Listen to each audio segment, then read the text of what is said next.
Alam mo, ginagago na talaga tayo ng gobyerno natin eh. Isipin mo na lang to, nung panahon ni Duterte, sinasabi niya na wala ng pera ang Pilipinas. Lagi na lang niya yung sinasabi sa lahat ng mga press con eh. Na wala ng pondo ang ating bansa, wala ng pera ang Pilipinas, naghihirap tayo. Pero sa panahon na sinabi niya yun, huwag niyong kakalimutan na humingi siya ng Confidential and Intelligence Fund na nung nag-umpisa nung termino niya, 500 million lang yan. Sa pangalawang taon niya, naging 2.5 billion pesos. Tumaas ng 5 beses yan Nang by 2020, naging 4.5 billion pesos taon-taon na ang total na ginastos niya sa kanyang Confidential and Intelligence Fund is 21.5 billion pesos habang sinasabi niya na wala ng pera ang Pilipinas. At alam mo ang problema na itong Confidential and Intelligence Fund na to? Hindi niya kailangan panagutan kung saan niya ginastos yung pera. Walang pwedeng makaalam kung paano nyo ginastos yung pera yan. At ang nakakapagtaka lang ay hiningi niya yung 4.5 billion nung 3 huling taon niya.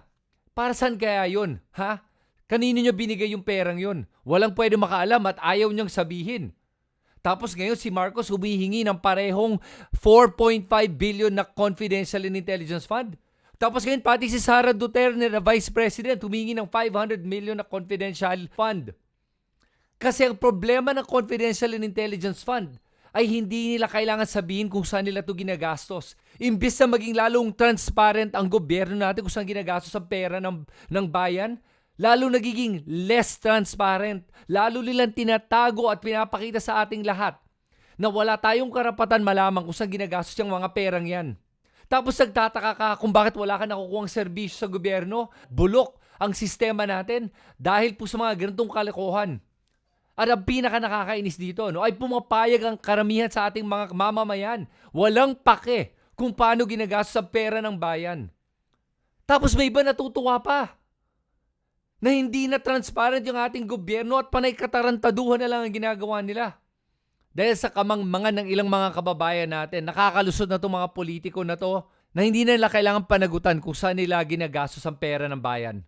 Huwag na tayong papayag na itong mga politiko na to ay basta-basta na lang kinukuha ang pera ng bayan natin para sa kanilang sariling interes. At alam mo paano ito matitigil? Pag nagsasalita na tayong lahat. Pag nagsasabi na tayo na tama na. Tama na ang kalokohan na ginagawa ng ating gobyerno sa ating lahat. Habang tayong lahat naghihirap, nagsisikap para kumita ng pera na maayos, na tama.